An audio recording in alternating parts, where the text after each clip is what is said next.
지금 뭐 장안의 화제입니다. 50억만 줘도 나 그 게임 참여하겠다. 지금 그러고 있죠, 다들? 네. 나는 안 해. 무서워. 나는 운동신경이 딸려가지고 난 절대 네, 못해. 바로 탈락. 네. 바로 탈락. 바로 오징어 게임입니다. 와. 야. 사실 많이 아쉬워요. 배수탁 작가가 있어야 되는데. 그치. 네. 오징어가 있어야 되는데 오징어가 없이. 오징어 빠졌어. 어떡해. 오징어 없이 오징어 게임 얘기를 하려고 하니까. 오징어 빠졌어. 좀 그게 제일 안타깝네요. 어떻게 보면은 그 예전 게임을 소환을 해서 이렇게 뭔가 이야기와 접목을 해서 지금 넷플릭스 세계 1위에 등극을 했죠. 어마어마하죠. 굉장합니다. 이 정도까지 갈 줄은 몰랐어요. 저도 사실, 상상도 못했어요. 그러니까 실제로 그 최근에 테드 사란도스 그 CEO가 그런 얘기도 했잖아요. 약간 비영어권 작품 중에서 거의 최고 수준의 작품이고 최대 규모가 될 것 같다. 네, 그런 얘기도 했고. 지금 그 공동 CEO 있잖아요. 그 헤이스팅스 그분 같은 경우는 그 이정재 씨가 입고 있던 456 번호의 다음 번호인 457번. 457번으로 그 추적 만들어 있고. 그래가지고 우리도 458번, 459번, 그 다음 몇 네? 번이야? 460 460번. 네. 원래 초록색을 구해보려고 그러는데 없더라고. 없어요. 그래서 초록색 추리닝을 누가 입어. 네, 지금. 근데 저는 이게 그 넷플릭스에서 공개된 한국 작품들이 해외에서 어떤 반응을 얻을까 이게 좀 되게 궁금해서 이렇게 좀 이렇게 저는 IMDb 평점을 굉장히 좀 신뢰하는 편이거든요. 네. 그 IMDb 평점이 한 10,000명 정도 넘어가면 정말 딱 제대로 된 어떤 점수가 나온다는 생각이 들어가지고 검색을 했더니 승리호는 아직까지 한 6점대에 머물러 있고 스위트홈은 7점대고 그 오징어 게임은 8.5점이더라고요. 굉장히 높은 이거는 점수죠. 진짜 높은 점수죠. 그만큼 그치. 진짜 이 작품을 즐긴 해외 그 시청자들의 반응이 진짜 좋았다는 게 딱 증명이 되는 거죠. 실제로 진짜. 저한테 그 페이스북 메신저로 저는 외국 친구들이 꽤 있는데 그 친구들이 계속 연락이 와요. 스퀴드 게임 자기 보고 있다고, 너무 재밌다고. 그래서 제가 궁금한 거죠.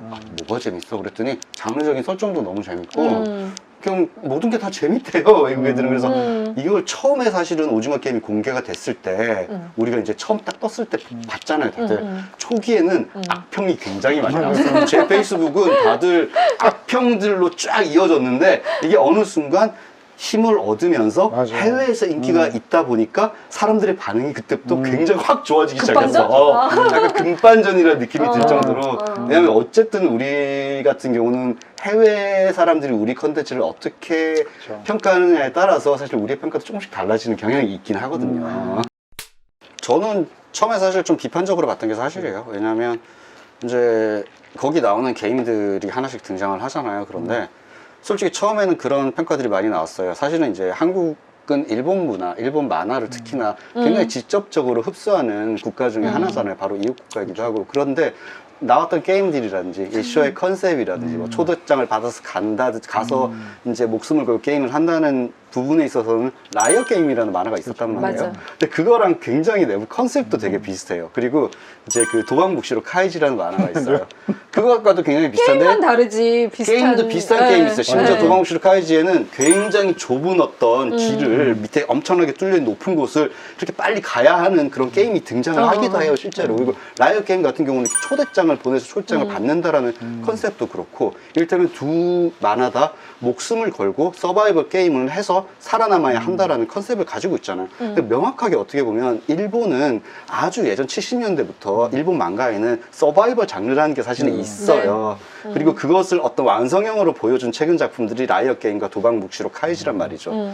이를테면 영화 같은 경우도 이런 서바이벌 컨셉을 가장 잘 이용해서 가장 최초에 나왔던 영화가 사실은 배틀로얄이거든요. 빼놓을 수가 없고. 그 수많은 일본 대중문화의 영향들을 받아와서 한국적으로 소화를 했는데 한국적으로 소화를 하지만 너무나 직접적으로 따온 장면들이 있단 말이죠. 그러니까 그런 이제- 것들은 처음에 등장했을 때 인플루언스, 그러니까 영향을 받았다라기보다는 이것은 너무 직접적으로 도용을 한 게 아닌가라는 이야기들을 굉장히 많이 했는데, 저는 그 도용의 문제에 있어서는 오징어 게임이 완벽하게 자유로울 수는 없다고 생각을 해요. 저도 그렇게 생각을 하고, 저는 그래서 좀 약간 감독님의 말을 좀 기다렸던 것 같아요. 이제 물론 이제 내가 판단하는 것도 있지만 저 연출자는 어떻게 얘기할 것인가 이 부분에 대해서. 근데 2008년부터 이거를 구상했기 때문에 본인이 컨셉을 구상한 게 먼저였다. 그래서 뭐 이제 신이 말하는 대로는 이제 우리가 이제 연상할 수 있는 작품들을 그걸 도용한 건 아니다라고 얘기했는데, 좀 더 세련되게 얘기를 해줬으면 어땠을까 하는 바람은 있었어요. 음. 왜냐면 충분히 비슷한 장면들이 나올 수 있고 설정들이 나올 수 있는데 이미 나온 작품이 있다면 나는 그럼에도 불구하고 내 컨셉을 밀어붙였다라고 했으면 조금 더 좋지 않았을까? 설득력이 있지 않았을까 하는 부분들이 보이더라고요. 그 부분은 좀 아쉬웠던 것 같아요. 미술에 대해서 얘기를 한번 해봅시다. 나는 이 미술이 탁월하다고 생각한 부분들이 있었어요. 네. 이를테면 대부분의 그런 장면 같은 경우는 한국도 그렇고 외국도 그렇지만 그린스크린 해가지고 CG로 만들어요, 되게. 그쵸. 근데 네. 이 오징어 게임 같은 경우는 모든 거를 세트로 만들었단 말이에요. 모든 거를 세트로 만들다 보니까 그 되게 수공예적인 질감 같은 것들 있잖아요. 네. 이를테면 우리가 90년대 팀 버튼이나 테리 길리엄의 영화들을 보면서 느꼈던 어떤 굉장히 수공예적이면서 굉장히 동화적이면서 기괴한 그런 컨셉 같은 것들이 이것을 손으로 만든 세트이기 때문에 구현이 가능했다는 생각이 들어요. 그리고 동시에 저는 K-팝 뮤직비디오 생각이 났어. 왜냐면 K-팝 뮤직비디오들이 색감이 굉장히 화려하고 원색을 많이 쓰는 그런 세트들이 굉장히 많이 등장을 하는데 그리고 이제 멤버들이 이렇게 그 그렇죠. 세트 안에 막 있는 거죠. 네. 그러니까 그 어떤 화면의 질감 같은 것들이 이를테면 8, 90년대 테리 길리엄이나 팀 버튼의 영화를 보고 자라난 영화광이 90년대에 일본의 서바이벌 장르 망가들을 보면서 가졌던 어떤 그런 컨셉들을 어떤 K-팝 뮤직비디오의 미학으로 만들어낸 어떤 K-컬처의 총합적 결과물이 아닌가라는 생각이 드는 거예요. 사실 이제 K-팝의 뮤직비디오도 그렇고 한국 문화 영화 자체가 아주 오리지널한 게 아니잖아요. 사실 네. 우리는 할리우드로부터 일본으로부터 혹은 다른 나라들로부터 수많은 영향력들을 가져와서 그 요소들을 딱딱딱 가져와가지고 우리식의 이야기를 딱 덧대면서 만들어내는 게 한국 영화와 근데 한국 드라마들이에요. 그죠? 진짜 내가 어떤 생각을 했냐면 오징어 게임 보고 어쨌든 간에 마지막에 한 명이 살아남는 거잖아. 근데 내가 그 생각을 했거든. 그 뭐지? 그 오디션 프로그램 있었잖아요. 아이돌들 막 프로듀스 101. 프로듀스 뭐라고? 101 무대 같다는 생각을 했었거든. 맞아요. 거기서 마지막에 그 많은 군중샷, 떼샷으로 이렇게 등장을 해서 점점 좁혀져 가면서 그 무대에서 마지막에 한 명이 살아남는 그 비주얼이랑 굉장히 흡사해. 그리고 맞습니다. 이 의상 얘기, 그러니까 의상도 사실 이제 그 똑같은 그 초록색 추리닝을 입고 거기서 보여주는 어떤 그런 마치 제복 같은 그리고 맞아요. 우리가 학교 때 진짜 다 같이 똑같이 입고 일본식 그런 게 있잖아. 평등해. 모두가 이제 그 제복을 입음으로 있어서 평등해 보이지만 사실 그 안에 편차들이 있는 거잖아. 그래서 이 트레이닝복의 그런 의상도 나는 되게 재미있는 요소? 그러니까 킹덤에서 이 가수로 사람들이 굉장히 이제 이걸 유니크하게 본 것처럼 이번에는 이 트레이닝복이 되게 큰 역할을 했다라는 생각이 들더라고요. 제가 이제 가장 좋아하는 장면이라고 하면 사실 저도 처음에는 그냥 예전에 내가 즐겼던 게임을 이 접목을 시켰구나라는 그런 흥미로 이제 보다가 그러면서 조금씩 이제 이 작품이 뭐 계급 갈등, 그리고 세대 갈등, 젠더 갈등 이런 것들 쭉 다루잖아요. 네. 저는 그 중에서도 역시 그 할아버지 캐릭터가 가장 좋았던 것 같아요. 일남. 그래서 이 작품 속에서 뭐 최고의 한순간을 저보고 꼽으라고 한다면 역시 그 할아버지와 이 이정재가 이렇게 구슬치기를 하는 그 대목 같아요. 그러니까 이게 보면서 되게 뭔가 되게 시나리오를 잘 썼다 이런 생각이 들었던 게 뭐였냐면 그 이제 자기가 이제 질 위기에 처하니까 이 이정재가 그 할아버지가 살짝 그 기억력이 오락가락 한다는 걸 이용해 가지고 거짓말, 이렇게 반칙을 써가면서 자기 어떤 부를 획득하잖아요. 그랬다가 마지막에 이제 할아버지가 그럼 이제 할아버지는 하나만 남았죠. 그때 그럼 우리 다 걸고 하자라고 하니까 갑자기 이 부당하다고 막 나서잖아요. 아니 할아버지 하나밖에 없고 난 이렇게 많은데 어떻게 한 번에 다 걸고 하냐라고 했더니 그때 그러면 그동안 네가 다 가져갔던 게 뭐냐라고 되묻는데 이게 뭔가 좀 요즘 세태를 좀 보여주는 것 같아요. 그러니까 뭔가 5억짜리 원래 내가 갖고 있던 5억짜리 아파트가 10억이 됐다가 다시 8억이 되면 사람들이 3억을 벌었다라고 생각을 하는 게 아니라 2억을 손해봤다라고 생각을 하는 거거든요. 그것처럼 이게 이 사람들의 어떤 최근 어떤 욕망이랄까 자본에 대한 갈망 같은 것들을 너무 잘 보여주는 장면이라는 생각이 들어서 저는 그래도 이 할아버지 캐릭터가 뭐 나중에 또 반전의 캐릭터로 등장을 하잖아요. 그쵸? 그것처럼 그 순간이 저는 가장 좋았던 구슬치기 장면. 그래서 그때 그리고 황동혁 감독이 되게 오래전부터 써왔다는 이 시나리오가 바로 이런 힘을 갖고 있구나라고 통찰력이 생각이 들었어요. 있구나. 네네.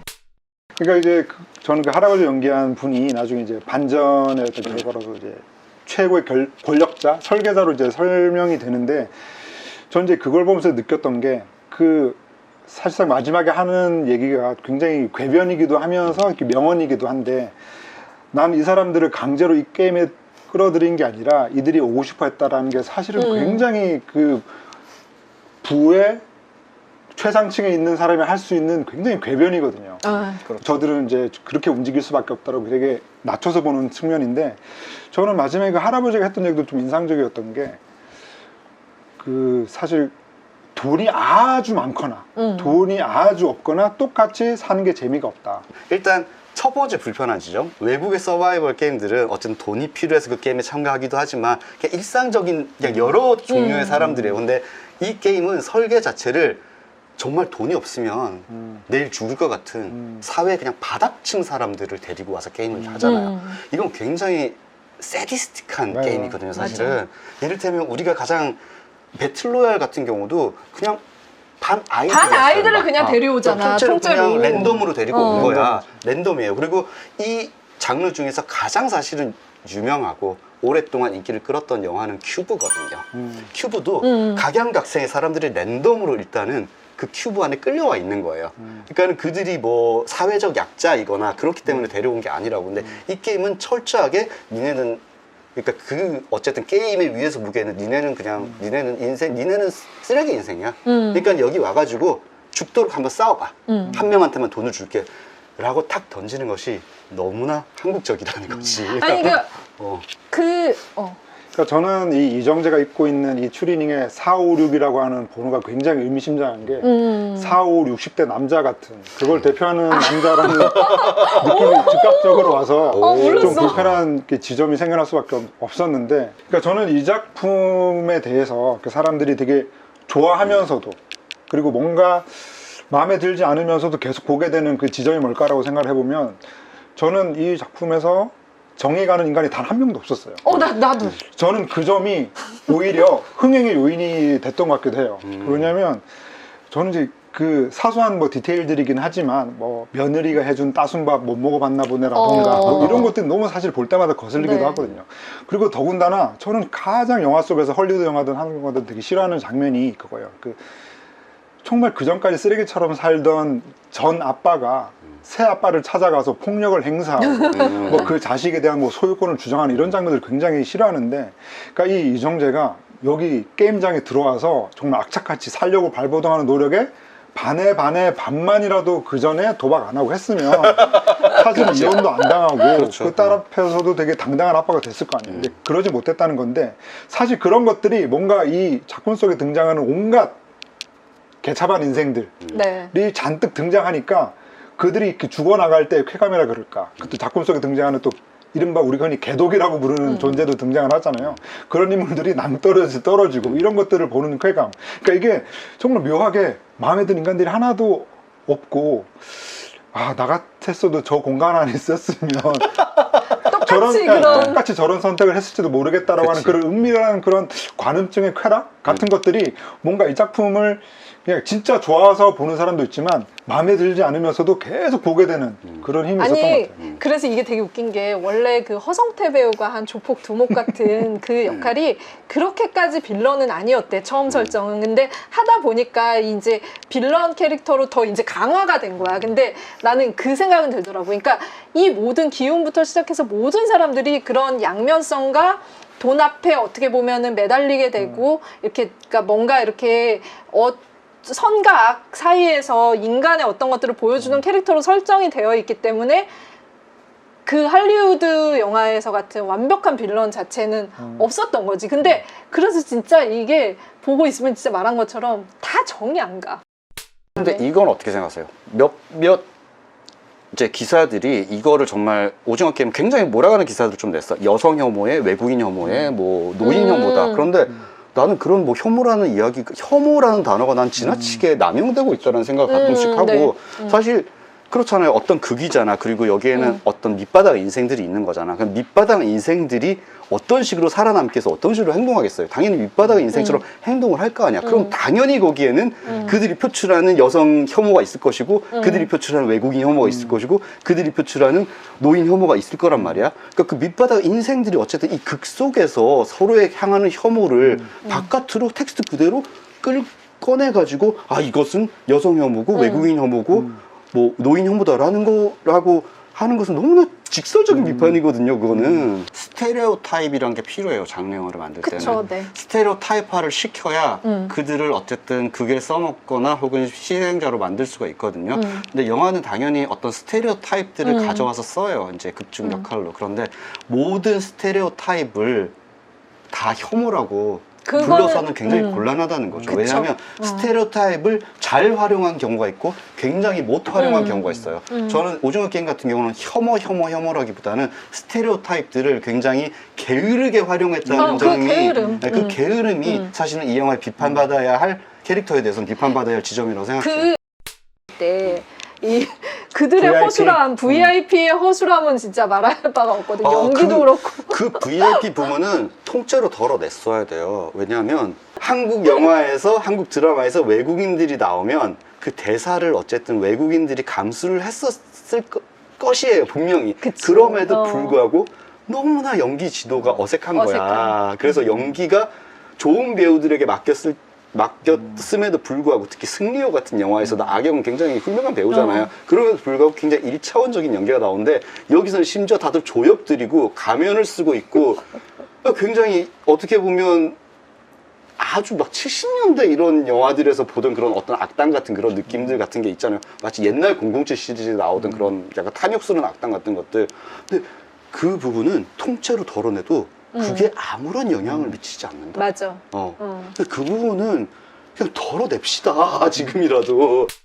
사실 솔직하게 말하면은 추억으로 소환할 만한 게임은 나한테는 없었던 거야. 완전히 그러면서 즐기지 못했다. 이런. 다음 게임이 뭐냐고 했을 때 그러면은 나는 이제 거기서 출발해서 이 영화가 가지고 있는 캐릭터 플레이나 이 스토리에 빈 구멍이 나올 수밖에 없다라고 생각을 하는데 이 다음 게임 할 때 이 성인이 된 여기 지금 게임에 참여하는 여성들이 사실 온전하게 자기 실력을 발휘할 수가 없죠. 판 자체가 아예 없는 거야. 이거는 이제 여기서 말하는 이제 이 드라마에서 말하는 소수자의 문제랑 직결이 되는데 여자들은 결국에는 이 영화에 있는 여자들은 어머니처럼 희생을 어떻게 보면 사회적으로 강요당하고 그게 정말 좋은 가치라고 믿고 살아가는 여성이 등장한다던가 아니면 게임에 참여한 능동적이라고 생각하는 여성들은 자기가 이 물리력으로 할 수 있는 그런 게임에서는 배제되기 때문에 다른 방법을 동원하는 거지. 그렇죠. 이를테면은 자신의 몸을 이용을 한다던가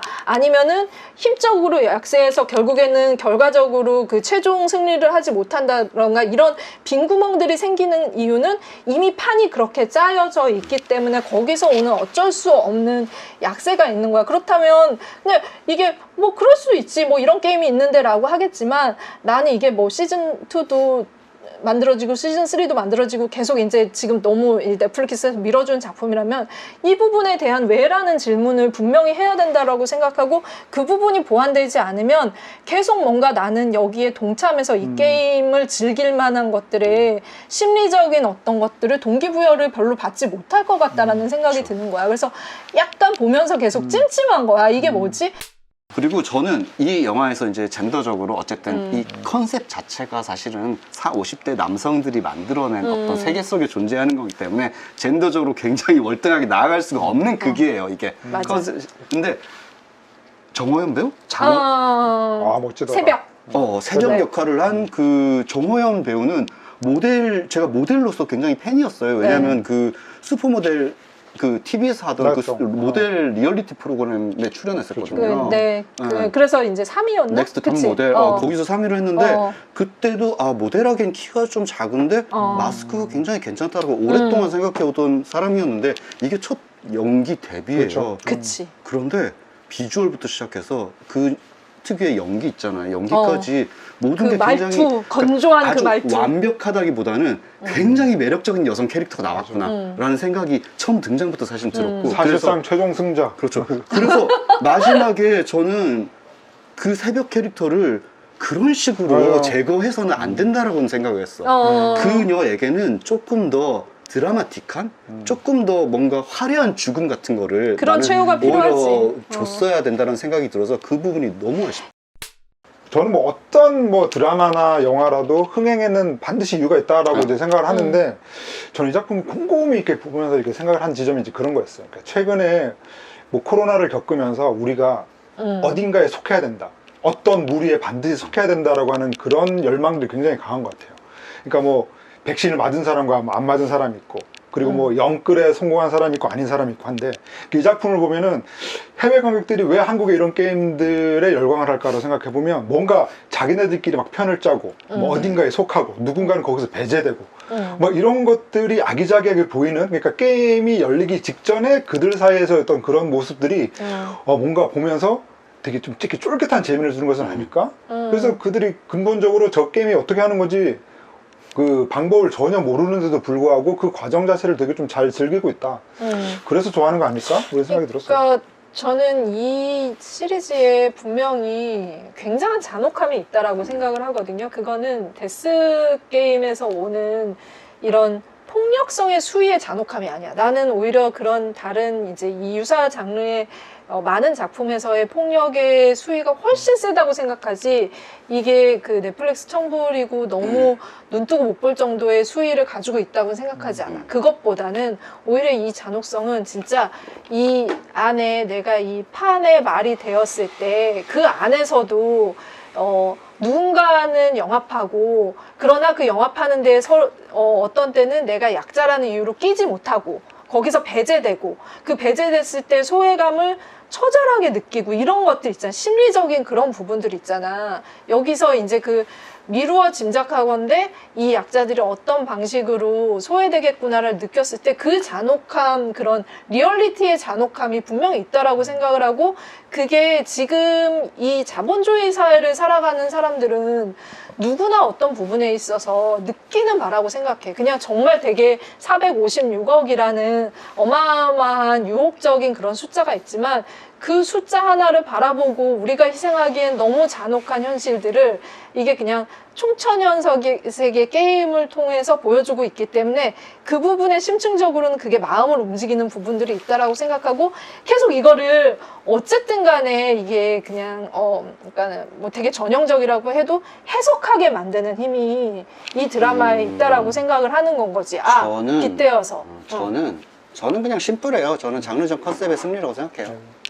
저는 이 이야기 자체에 사실은 뒤로 가면서 사람들이 외국인 관객들도 이 이야기 자체가 굉장히 완벽하고 쫄깃하고 재밌다라고 생각하지 않고 중간중간 포기할 수도 있는 허술한 그 일이라고 생각해요. 사실 내러티브 자체는 굉장히 허술한 구석이 많기 때문에 게임이 진행되지 않을 때는 사실은 대단히 지루해지는 쇼예요. 이 쇼는 그거는 정말 팩트예요. 그런데 팩트. 이거는 그냥 인터내셔널하게 잘 될 수밖에 없는 컨셉이에요. 서바이벌 게임이라는 건. 이를테면 큐브라는 영화가 90년에 나왔을 때 그 정말 돈을 요만큼 들인 그 굉장히 작은 인디 영화였단 말이에요. 그 독립영화가 헐리우드에서 대성공을 하고 전세적으로 엄청난 흥행을 해서 속편이 만들어졌고 그 감독이 이후에 헐리우드 블록버스터들의 그 메가폰을 잡을 정도가 되었어.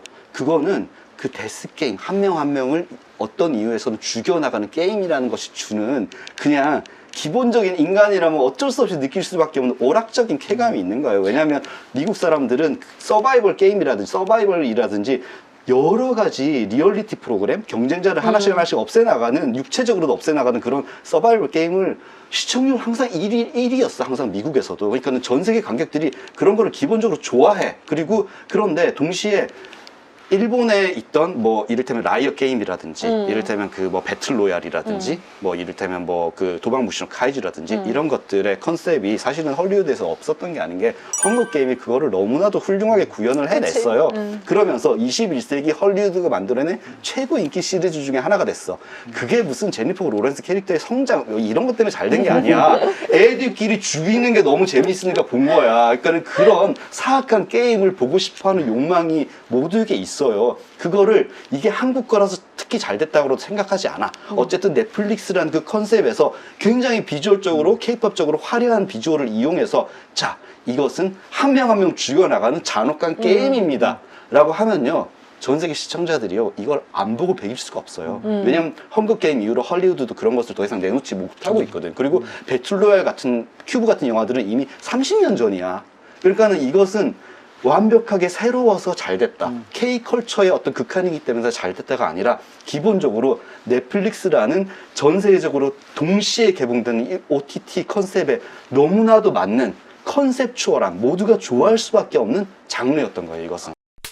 심파 스토리 같은 경우는 저는 저는 스퀴드 게임 외국인 평들을 봤는데 울었다는 사람 한 명도 본 적이 없거든요. 그러니까 이 심파가 아주 잘 통했을 거란 생각을 들지 않아요. 왜냐면 이 심파를 굉장히 어떻게 보면 낯설다고 느꼈을 수는 있어요. 이를테면 이 심파를 굉장히 심파스럽게 쓰잖아요. 이를테면 구슬치기 게임 하는데 거기서 정말 막 그 캐릭터가 입으로 막 소리 내어서 자신의 사연과 모든 것을 다 말한 다음에 스스로 죽잖아. 근데 이런 감정은 어떻게 보면 외국 관객들에게는 굉장히 낯설 수 있어요. 아니, 근데 그 낯선 게 어떻게 보면 브레이트 효과 같은 거 만들어낼 수도 있어. 그러니까는 그 낯선 감정 때문에 이 쇼가 더욱 희한해 보일 수 있는 거야. 그러니까 더욱더 이를테면 뒤틀려 있는 것처럼 보일 수 있어요. 그게 사실은 그런 뒤틀린 재미가 한국 영화들, 그러니까 박찬욱 영화나 봉준호 영화가 왜 해외에서 성공했는지를 생각을 해보면 알아요. 그들의 영화에는 굉장히 뒤틀린 폭력과 뒤틀린 심파에서 오는 유머 감각이 있어요. 근데 그거를 한국 사람들조차도 처음에는 굉장히 낯설게 생각했단 말이야. 그럼 외국 관객들은 처음 박찬욱 영화, 봉준호 영화를 보잖아요. 그러면 그 감정 때문에 기겁을 해요. 왜냐하면 처음 느껴보는 감정이고 처음 보는 심파고 처음 느껴보는 굉장히 뒤틀린 폭력이거든요. 근데 그게 지난 20년간 한국 영화를 사랑하는 외국 팬들에게 한국 영화의 가장 매력적인 지점 중에 하나가 되었어. 그러니까 오징어 게임도 어떻게 생각해보면 박찬욱, 봉준호 영화가 20년 전에 전 세계적으로 팬들을 얻어왔던 어떤 결과 굉장히 비슷하다고 볼 수 있어요. 그러니까 나는 한국 드라마를 이끄는 가장 강력한 이제 핵심적인 스토리의 알맹이 같은 게 사실 막장에 그런 게 있잖아. 근데 영화에서 대중영화에서 그게 뭐냐를 생각해 봤을 때 심파가 진짜 크다라고 생각을 하거든. 근데 이제 한국 사람들한텐 보다 지금은 좀 지친 정서야. 그리고 이건 우리가 너무 익히 아는 감정인데 외국 관객들한테는 이게 되게 유니크하게 받아들여지는 것 같아. 왜냐면 스토리텔링 할 때 할리우드는 기본적으로 그런 심파 요소라는 것 자체가 없거든. 없는데 이게 갑자기 양념처럼 가미가 되니까 그게 눈물을 쏟게 만들어서 이걸 보게 하는 게 아니라 이게 뭐지? 얘네 웃기네? 약간 이런 식으로도 어쨌든 그러면서 스코어나 아니면은 그 다운로드 수나 아니면 이제 넷플릭스 시청 수는 올라갈 수 있는 거거든. 근데 이 심파 자체를 심파로 받아들이는 것보다는 진짜 유니크하게 받아들인다라는 거는 확실히 있는 것 같고 참 한국에 있는 거다. 이거는 심파는 한국적인 거다. 아쉬운 거는 정호연 캐릭터를 살렸어야 돼요. 왜 살렸어야 되냐면 그녀가 삶으로써 이 영화가 받을 수 있는 많은 정치적 공격들로부터 면죄부를 받을 수가 있고요. 그리고 우리는 약자가 어쨌든 조금이라도 승리하기를 원한단 말이에요. 마지막에는. 근데 이정재는 약자가 아니거든. 이정재 캐릭터는 사실은. 그런데 큐브라는 영화의 마지막 장면 다들 기억하죠. 그 영화가 정말 잔혹하게 사람들을 게임 속에서 죽이는 영화였음에도 불구하고 엄청난 감동을 줬던 것은 마지막으로 살아남는 두 사람이 한 명은 여성이고 한 명은 장애인 소년이에요. 그런데 여성이 마지막에 자기가 살 수 있는데 장애인 소년을 살림으로써 자신을 희생하면서 끝이 나요. 그래서 저는 그 영화는 정말 나온 지 30년이 됐음에도 불구하고 정말로 정치적으로 너무나 아름다운 결말을 보여줬다라는 생각이 들고, 그럼으로 인해서 어떻게든 그래도 이 안에서 약자가 살아남는구나라는 즐거움을 준단 말이에요. 헝거 게임도 그렇잖아요. 맞아요. 그런데 이 시리즈는 그걸 무너뜨려 버려 그냥. 굳이 저는 이 작품을 보면서 심파라고 하는 단어를 이렇게 특정하기에는 너무 그냥, 오늘 뭐 얘기가 굉장히 많았지만 우리가 흔히 이제 얘기하는, 사실은 그 낙오자에 대해서 공감하는 척 하면서 그 낙오자를 보면서 즐기는, 그러니까 그 도태되어가는 누군가를 보면서 어떻게 걱정하는 척 하지만 사실은 되게 나는 아직까지 잘 남아있어, 이런 그 안온한 것들을 되게 즐기게 하는 그런 점들이 오히려 더 뭐 이 영화가 얘기하고자 하는 점하고 더 맞지 않았나 라는 생각. 오징어 게임이 히트를 한 것은 분명히 게임의 즐거움이에요. 그러니까 이 게임의 즐거움이 사람들에게 소구가 됐다라는 것을 생각하면 이 게임을 업그레이드 시켜야 돼요. 더욱 거대하고 더욱 잔인하게 갈 수밖에 없어요. 어떤 서바이벌 속편이든지 게임은 항상 더욱 예측할 수 없이 강하고 세게 나간단 말이에요. 그러면 어린 시절에 했던 게임들 중에 아까 말했던 것처럼 이제 여성적인 게임을 등장시킬 수도 있겠죠? 칼날로 된 줄넘기를 한다든지 그러면 이제 온몸이 착착착착착착 이렇게 잘려져 나가는 막살인? 이제 그런 고어 스펙터클도 줄 수가 있고 이제 몇 가지 컨셉을 만들 수 있을 거예요. 근데 중요한 거는 사람들 이야기를 오히려 줄여도 돼요. 게임에 조금 더 집중을 해도 돼요. 왜냐하면 사람들이 결국에 좋아하는 것은 이 게임의 즐거움이지 게임으로부터 오는 여러 가지 복잡한 쾌감이지 사실은 누가 사실 뭐 이정재의 스토리를 그렇게 따라가면서 그래. 봤어요. 그리고 이 캐릭터 빌딩이 저는 사실은 대단히 잘못됐다고 생각해요. 이정재 캐릭터 같은 경우는 시작에서 그 게임들을 몇 번 했다고 해서 마지막에 갑자기 이건 스포일러라 말할 수 없을 텐데 갑자기 어쨌든 마음을 돌려서 내가 이 어쨌든 음모들을 다 파헤치겠다라는 어떤 강인한 인간으로 거듭나면서 그게 끝나는데 나는 그걸 보면서 왜? 저 캐릭터는 그럴 만큼의 시련을 아직 겪지 못했는데? 그럴 만큼의 내적 성장을 겪지 못했는데 왜 갑자기 저런 히어로 캐릭터가 되는 것처럼 해서 끝이 나는 거지라는 되게 의아함이 있었거든요. 그래서 그 이후에 어쨌든 이정재 캐릭터를 중심에 놓고 이 거대한 음모를 파헤치는 서브 스토리와 또 게임의 새로운 게임이 시작해서 그 게임에 빨려드는 사람들의 이야기를 저는 중첩시키면서 나가는 것밖에는 방법이 없다라고 생각이 드는데 그러면 그 게임을 얼마나 더 강력하게 업그레이드 시킬 것인가. 그리고 이 이정재 캐릭터가 되게 희미해요. 그 배우의 열연에도 불구하고 사실 이 캐릭터의 성장이 마지막에 이해가 안 되는 부분들이 꽤 있단 말이에요. 그러니까 이 캐릭터를 어떤 방식으로 히어로화 시켜서 다음 극에서 써먹을 것인가 이게 가장 중요한 포인트가 되겠죠. 아 별점은 5점 만점이잖아 어차피. 저는 1시즌은 2.5점 주겠습니다. 절반의 타작이었다고 생각해요. 왜냐하면 절반은 너무너무 즐겁고요. 절반은 굉장히 지루했어요 저는. 그래서 2.5점 주겠습니다. 어쨌건 저는 이 작품을 그래도 굉장히 장르적으로 서바이벌 게임을 즐기는 사람으로서 그냥 순수하게 그냥 장르적으로 잘 즐겼다는 생각이 들어요. 그래서 저는 별 4개를 일단은 주고요. 일단은 주시죠. 그래가지고 아쉬운 점들이 많긴 하지만 이제 고민은 이제부터 시작이다 라는 생각이 들어요. 그래서 저는 여기 작가는 제작진들이 한번 생각해 볼 만한 지점이 뭐라고 생각되냐면 사실 지금 막 그 넷플릭스의 CEO가 이런 식으로 열광적인 지지를 보내면서 그냥 찜을 해놓은 이유는 기본적으로 제작비가 거의 뭐 지금 1시즌보다 거의 한 5배 이상 늘어난 수준으로 가더라도 이 정도 수준이면 시즌 3까지는 무조건 만들 수 있는 총알을 이 테드 사란도스가 준비했다라고 봐도 된다고 생각하거든요. 그러면 시즌 3까지 간다고 해서 어떻게 가야 되냐라고 했을 때 저는 그 워킹데드의 사례를 조금 보면 좋을 것 같아요. 저는 그 워킹데드의 굉장한 팬이기도 한데 최근에는 굉장히 지루하거든요.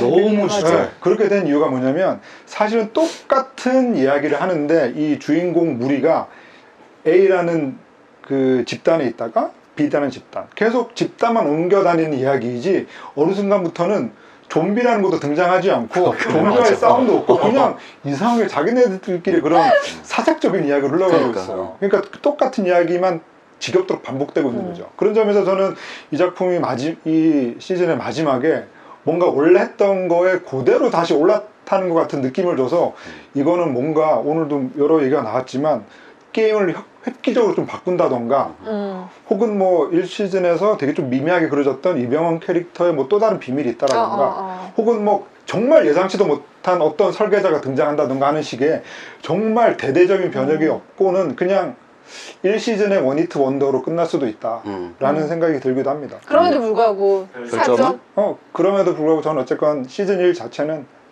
정말 즐기면서 봤습니다. 여러분도 아시잖아요. 주성철 기자의 별 4는 저의 별 2점과 비슷합니다. 저는 2.5점을 줬어요. 반타작이었다고. 저는 이 초반 세팅 자체가 이 시즌제를 이미 예고하고 있을 정도의 이제 판을 깔아놨다라는 생각이 들고 이쪽에서 이제 그 말을 조정한 사람들이 다 공교롭게도 얼굴을 가리고 있는 설정이잖아. 그래서 거기서 누가 나와도 이제 더 새로운 얘기들을 만들 수 있기 때문에 그런 것들의 재미를 이제 시즌2에서 더 가져갈 수 있고 충분히 활용할 수 있다라는 생각이 들고 판을 만드는 것도 정말 뭐 지금 뭐 이제 우리가 한국 게임만 생각하고 계속 얘기하고 있지만 더 많이 무궁무진하게 개발할 여지가 있다라고 생각해서 오락적인 요소들은 충분히 더 많이 더 재밌게 할 수 있는 여지가 있다라고 생각을 해서 시즌 2는 조금 더 기대해봐도 될 법하다라는 생각이 들어요. 그리고 별점은? 시즌 1의 별점은 저는 2.5. 어쨌든 이거 제작비가 게임을 구현하는데 제일 많이 들었을 텐데 제작비가 올라가면 당연히 게임 장면이 더 거대해지고 더 오래 보여줄 수 있을 거예요. 저는 그래서 참가자도 늘어날 수 있고. 시즌2가 더 재밌어질 수 있어요. 그리고 참가자도 진짜 누가 들어갈지 지금의 라인업보다 훨씬 더 우리가 보는 재미를 즐길 수 있는 화려한 라인업이 나올 수도 있을 것 같아요. 해외 배우들이 나올 것 같아요. 아, 그치. 해외 배우들이 그리고 나올 저희가 것 같아요. 별점을 낮게 줬으니까 황영희 감독님 이거 보시면 저희 셋은 엑스트라로 얼마든지 잔혹하게 줄일 수 있으니까 시즌2에서 좀 써주세요. 나는 설계자로 나올게. 구독, 좋아요를 요청을 할 건데요. 네. 그냥 혼자 구독, 좋아요 하지 마시고 한 명당 3명한테씩 이렇게 얘기를 해서 오징어 이 게임이야? 오징어 게임이요? 무비건조 판으로 좀 끌고 들어오시는 그런 거를 좀 네, 한번 알겠습니다. 노려볼게요. 45,600명이 되면 좋겠다. 아, 그렇습니다. 네, 알겠습니다. 네. 구독, 좋아요, 알림